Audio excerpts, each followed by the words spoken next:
Hello, and welcome to the Simply Business Interview Podcast, a podcast created by business owners for business owners.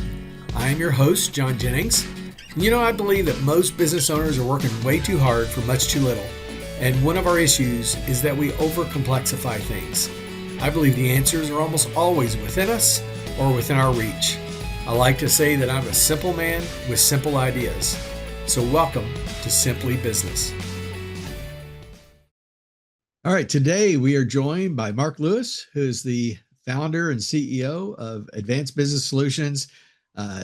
Full disclosure, I've known Mark a long time. I've hired him in the past. Got a great organization. ABS is probably one of the largest providers of their type here in the Louisville area. So looking forward to hearing his story. I know it's a great story. Mark, why don't you introduce yourself? Tell us a little bit about what y'all do at ABS. Yeah, well, thanks, John. Thanks for having me on the show. I sure appreciate it.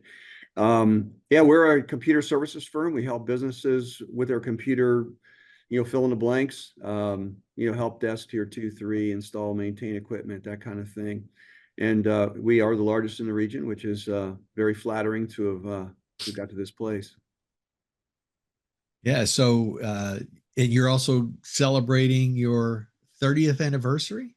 Yeah, tonight. Yeah. Our 30th anniversary kind of celebration get together. I remember just thinking back, we did one 20 years ago at 10, and all the work was on me, and I did all the everything, and now it's I've got a marketing director that does all this work, and Yeah.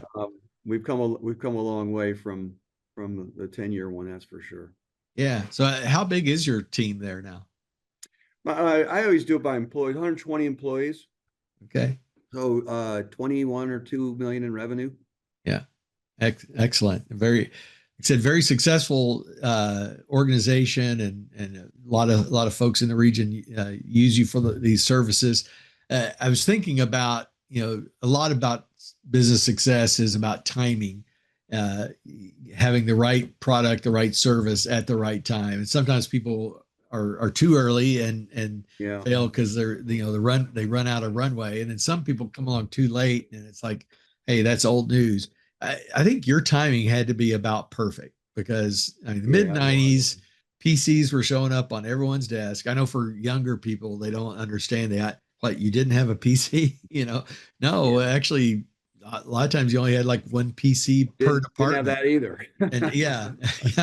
Now we carry them in our pockets. But coming along in 1995 had to be just about the right time at the right space, right place to bring this service to the market. There's always a level of luck in any success story that comes along, and I had my share, that's for sure.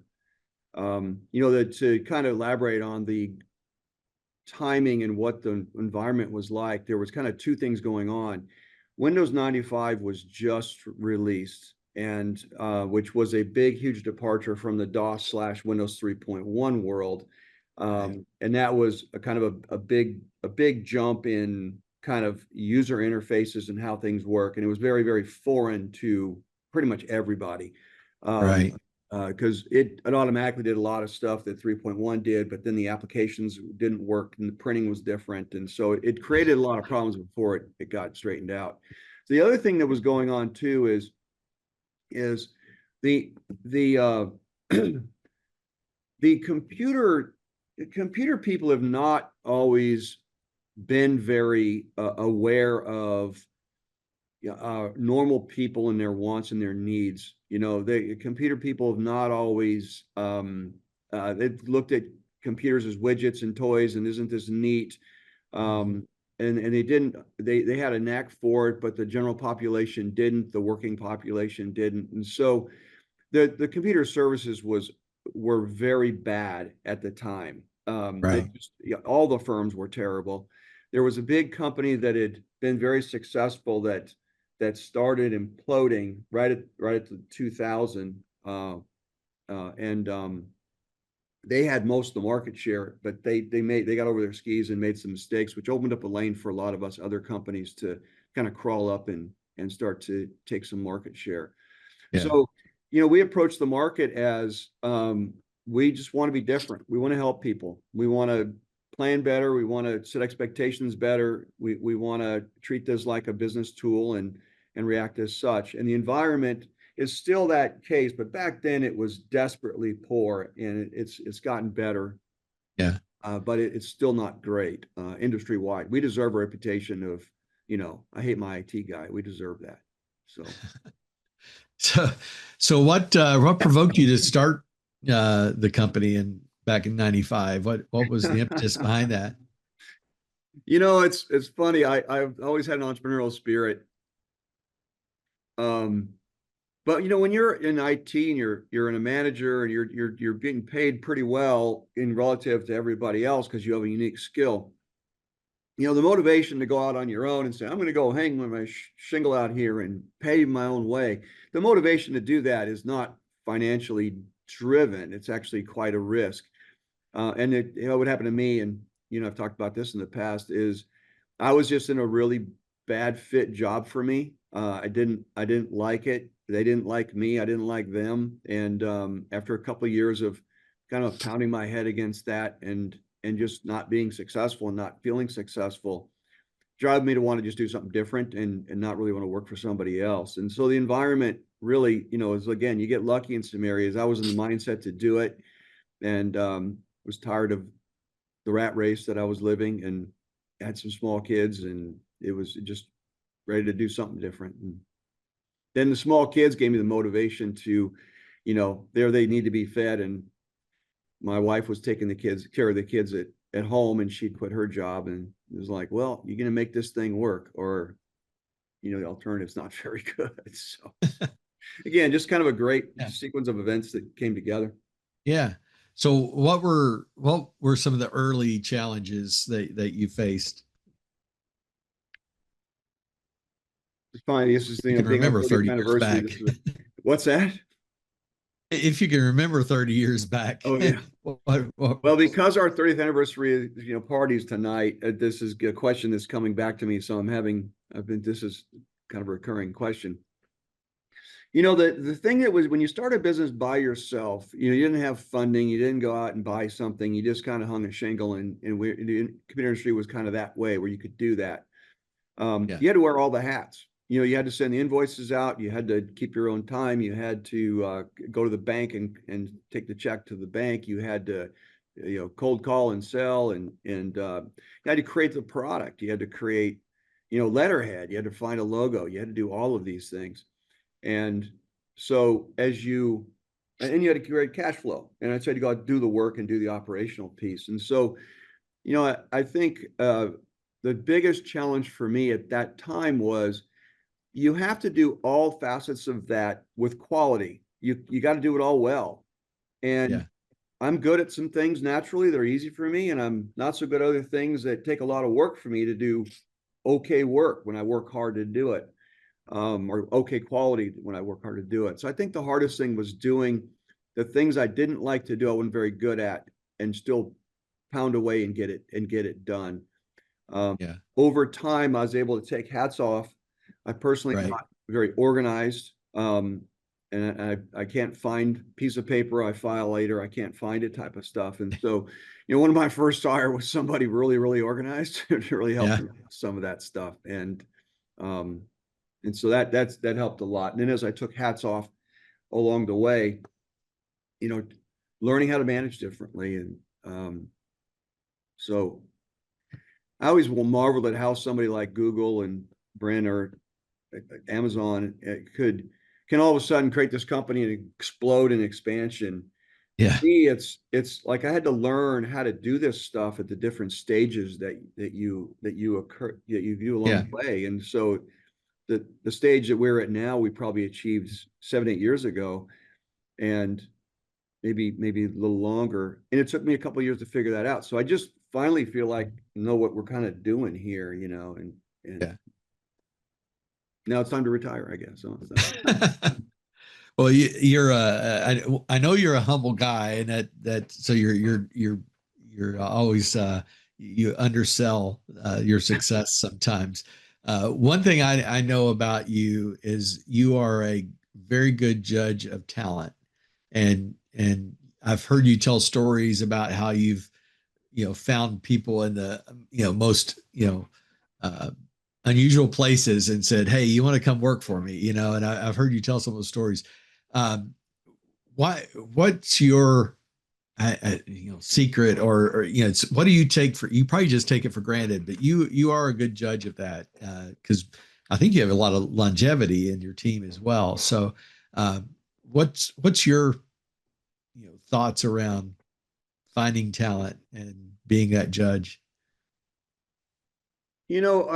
It's a kind of I hire for culture is the short answer for that, Yeah, and not for computer talent. Whenever I hired from computer talent, it actually didn't work out so well.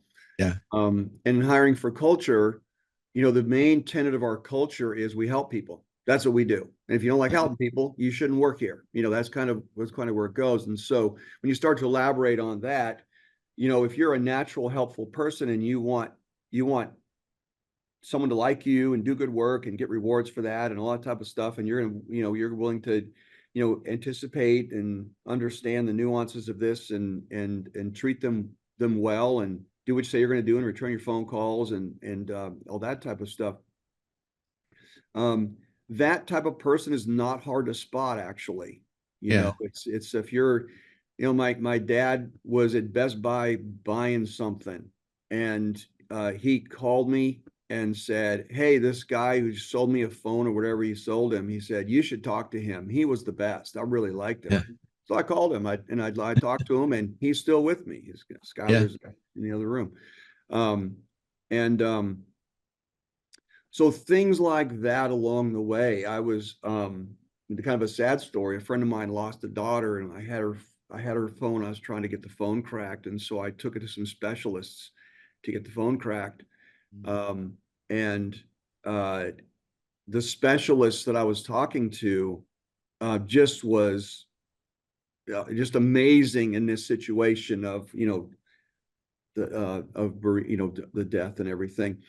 And I was like, this guy's great. And I hired him, and then his buddy came with him. So I got two guys from that thing. So again, if you're sitting there getting great service from somebody, um, it's funny. There's this guy that's he works for a local restaurant here. I won't give away the name, but and my wife goes there a lot, and she says, "This guy, there's a guy here you should hire." And I said, so anyway, I know who he is, and I've not yet to get in a conversation with him. Now he's kind of on some manager track, so I doubt I could get him. But my wife is just like, this guy's got it. yeah, And again, I think you can see the guys that got it too. yeah, Yes, I just go that extra mile, and especially in the tech area, I can offer a lot. Um, there's a guy named Czar who works for me, works for us. He's a manager now.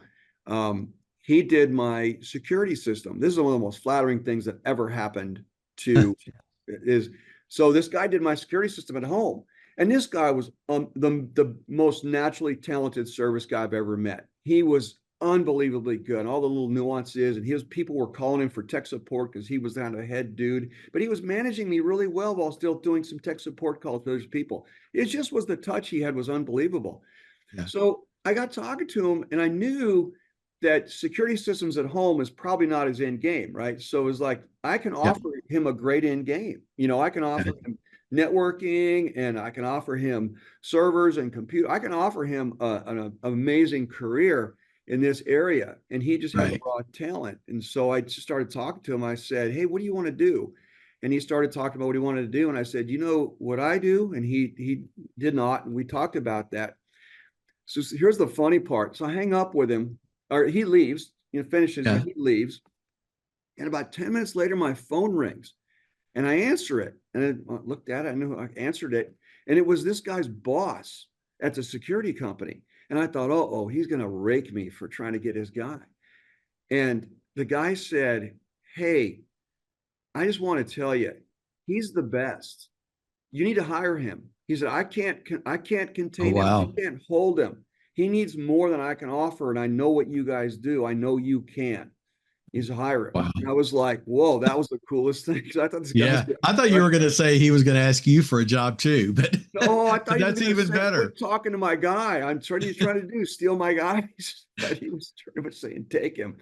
So, Yeah. Well, I love that, hiring for culture. I hear people say that a lot, but I don't see a lot of people doing it because when it comes down to actually, writing that paycheck, so many business owners are like, boy, I don't know if they've got it or not. And you've proven over and over again that you're willing to do that. And I think that's a testament to you, but also a testament to that concept that hiring for thank you. culture is definitely a way to go. And you've proven it by your growth over 30 years.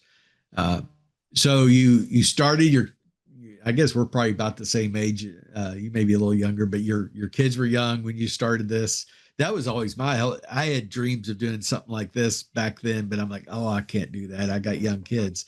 How have you managed that?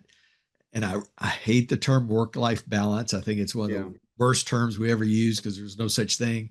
But I like to say work-life alignment, that we've got our values and everything in alignment so that we're able to live our full life at home, but also live our full life, at work. How do you accomplish that? Yeah, there's actually kind of two components to this. When I actually quit working a 9 to 5 job and started this, I actually got more flexibility. So I Yeah. could weave my personal life in and out of my business life. So on my way to a client in a meeting and stuff like that, I literally would go to the daycare, pick my son up, take him to lunch, and take him back, drop him off, and go to the next client. Right. So I could Oh yeah. weave in that stuff into my world easier. I was working out of the house, so I was close. So it actually got easier for me to do that. And the other thing too is there were times when I knew I was going to get smoked for a while. We just picked up a big customer or two, and I was by myself and stuff. And I literally I went to my wife twice, and I said, I got a chance here to kind of go to another level, but it's going to take me 6 months I'm going to be just working. Yeah. And are you okay with that? And can I disappear as a caregiver for my Yeah. children? Um, and she's yes, and then I did, and Yeah. so but there was an end to that. That wasn't like a forever thing. I knew that Right.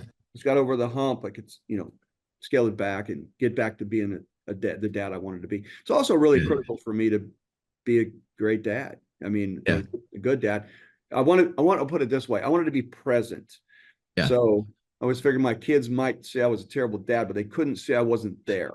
Right. Yeah. So that's what they couldn't say. So Yeah, some tells me they probably will never say that either, but but but yeah, I love that idea of being present and yeah, having that alignment with your spouse to say, hey, I'm about to enter a busy season.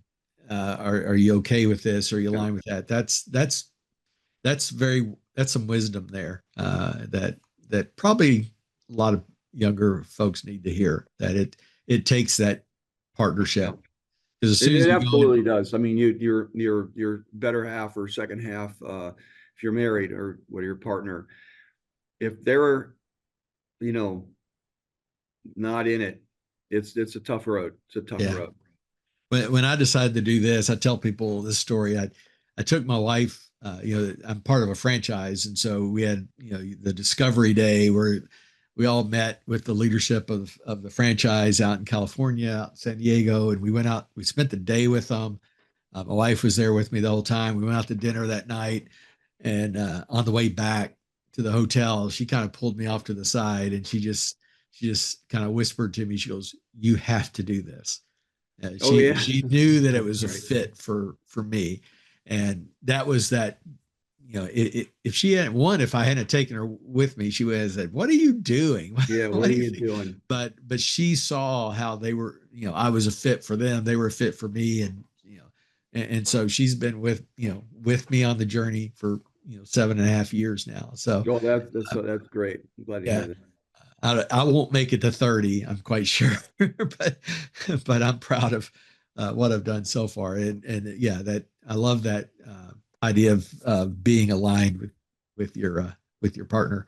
You know what? One more comment on that. What's funny, my wife uh, rarely. She comes here and works out with her girlfriends. We have a gym, and so they actually use that now. But for years and years and years and years, she wouldn't come to the office, and I was kind of curious why, Yeah. and she stayed away on purpose. And she said because the boss's wife will influence and they'll change when I'm around and this is stuff. And she said, I just don't think it's good if I'm around, in that respect. I thought it was pretty wise that she Yeah. kind of took that approach. But since COVID, we've been hosting the gym up in here and her girlfriend. So she's here 3 days a week now. But Well, it's not a new company anymore, so you're no, it's uh, not likely to have that effect. So speaking of not being new, I mean, 30 years. You talked about starting with Windows 95. Now we're in a whole new era. Phones, AI. The world is changing. I was in IT for most of my career, and I feel like, wow, I feel like I'm getting further behind every day, even though I try to stay up to date. How do you stay current? How does the company stay current? yeah, that's always been a challenge. Is you can't. My guys always feel like they're missing something, like they don't have the whole picture. And it's funny, you send them to a training class and it realized that they knew 90% of it, and there's a couple pieces they didn't know, but and so they Or thought they they could have knew. taught the training class. Yeah, they could have. And that so the training class would verify they're actually, in pretty good shape. One of the Yeah, things that happens to us is we see the stuff early. The first ransomware attack, we're like going, what is this? And that was 7, 8 years ago. And one of our clients got ransomware or when a client, they came to us for some help. The first time we ever saw it, and we're like, what is this? And then it got pretty common and we made procedure and stuff around it. I did want to make one comment about though, kind of the journey of the technology. And if you talk about AI right now, and AI is like, oh my gosh, it's taking over. I'm not going to have a job and all this type of stuff. yeah, There's been several of these moments in the last 30 years. And I'm going to talk about the internet for a minute in order to kind of give you the analogy on that. When the internet came out, um, and I'm going to call it probably the early 2000s, it got most of its traction, right? So it was right. there before, nobody knew about it. And here, all of a sudden, it's going to replace everything. Yeah, And when you say replace everything, let's talk about commerce more and for maybe marketing brochures and stuff like that. Is if you wanted information, you didn't go to the web. If you wanted to buy something, you didn't go to the web. You went to a store, you went to the library, you did whatever you had to do. right. You might have seen a salesperson, let them give you a pitch, whatever. You didn't have at the fingertips what we have today. When that was really, this first coming out, it was like everything's going to be different tomorrow. Well, it wasn't Right. different tomorrow. But let's fast forward now. And after 20 years of this, it is night and day different from what it was then. And I know you remember these Yeah, days and what it is today. And the people that now they just like didn't have the internet ever, forever. No, yeah, we didn't. So the AI is going to, I think, have a similar effect or a similar path in that it will change things. The question is how fast will it change things? And so if people right now feel behind, there's always the market leaders, there's always the technical gadget leaders that are always going to get out there, and their job is to promote it and to make yeah, everybody else fearful and afraid that they're behind. Certainly pay attention to it. Certainly it's going to be critical. Certainly, and it's going to be um, a new way of doing business like the internet is for us today. yeah, But it'll happen as it happens. And it's going to happen as people are well be able to adopt it. There'll be critical effects like the internet when all of a sudden, if you're not on the web, you're in trouble. yeah, And then the stragglers get on it, and some are better than others. Um, and then they start looking at the tool and they start thinking, well, it'll do this too, and I can do my hiring this way, and I can post jobs, and I can do that. So it's yeah. all kind of now all of a sudden it's got other things it can do. So I think the AI is going to take a very similar path as what I just described. Yeah, I think it's in its current state, it's helping much like the internet first helped. It people are using it for writing letters or doing research and doing stuff like that, and that was kind of the internet. was kind of like a big yellow pages, to use Oh yeah. another old term that young people don't know what I'm talking about. But it was just kind of a big directory in a lot, to a large sense, a big reference And book. before Google, right, you couldn't find anything. Yeah. You'd have to put URL. And all of a Yeah. sudden Google comes along and you're like, what's a search engine? And then you start Yeah. to play with it and you're going, oh, whoa, this is handy. Yeah. Well, we Um, had Yahoo first, but that's true. Yahoo, We did have the Yahoo. I Yahoo take didn't it work back. very well because you had to register for it. If you weren't signed up, yeah, Yeah, I it forgot you wasn't did very have good. Yahoo first. But Gmail or Google was the one that came along and figured out how to canvas the web and build its The own masses, make it easy to do. directory. Yeah. So yeah, that's true. AOL too. Let's not forget about them. I had an AOL account at one time. I actually have I have a few friends that still have your AOL email still works. Uh, somebody has bought that and kept it going, because I actually have a couple friends that still have an AOL email address. I'm not sure I remember my email address, AOL I email. don't. Well, it was limited. I think it was limited to like 8 characters back then. So it was like a truncated part of my name or something, like John Jen or something like that. It was kind of weird. Yeah, Uh, I'm not gonna look that up. yeah, it's way too old, way too much in the past. Well, we kind of hit on it a little bit, but I always like to kind of do the what's next. You talk AI obviously as part of that, but where do you see your business or your industry going over the next, say, 5 years or so? Yeah, well, as you can tell by looking at our gray hair and the receding hairlines, or not no hairlines, that that Hey, now. that we're on the backside of our careers. We'll put it that way. So Yeah. you might, for ABS, I've been working on this for the last 7 years. Is getting the son that was 3 weeks old when I started ABS ready to take over our company, and so Nice. we promoted him. Sam is his name. He was 3 weeks old when we started ABS. When I started ABS, he's 30 now, Yeah. 30 anniversary, and actually he just turned 30 2 weeks ago. Yeah. So, and so he appointed him president in October, and he's marching forward, and he's the heir apparent. So over the next 5 years, you're going to see me scaling back and exiting, and Yeah. Sam running the company. So he's buying stock. We're getting all that stuff is in shape, and he has firm control of. He's president, so all the direct reports report to him, and I'm CEO, and he reports to me. So kind of an EOS model. I'm the visionary. He's the integrator. Right. The industry is it's interesting when I remember Windows 95 was touted, and so was Millennial. These are operating systems no one's ever heard of that you're younger on these shows. We're touted to be able to you don't need any support from anybody anymore. Right. And let me tell you, they created more havoc and more problems than they solved.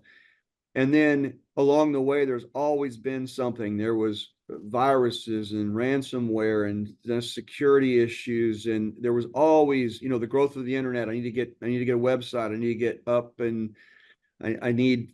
There's always been some changing in the industry that's required somebody to help the users. And so I think that will continue on as far as I can see out. It'll Yeah. change a little bit. AI will do some things, just like Windows 95 took away some of the things we used to do. We used to sit there and put memory stuff in. We used to switch switches on the motherboard, and now the operating system can tell immediately how much memory's on it, and just go. So the things that you do will be different.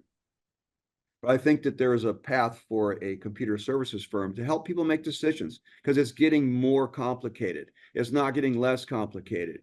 Am I secure? Do I have the right security things? Do I have the right applications in the software? Can I do the commerce the way I need to? Those are getting very complicated questions.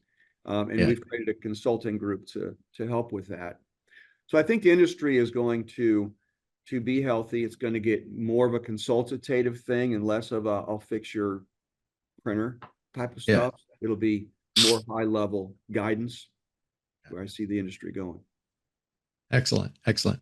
So just as we wrap up, I like to ask the question of, and I don't know, 30 years probably is an eternity, but also probably might seem like a flash, just in a flash too. Talking to that person that's thinking of breaking free of the corporate grind and taking that risk, what advice do you have for them? Yeah.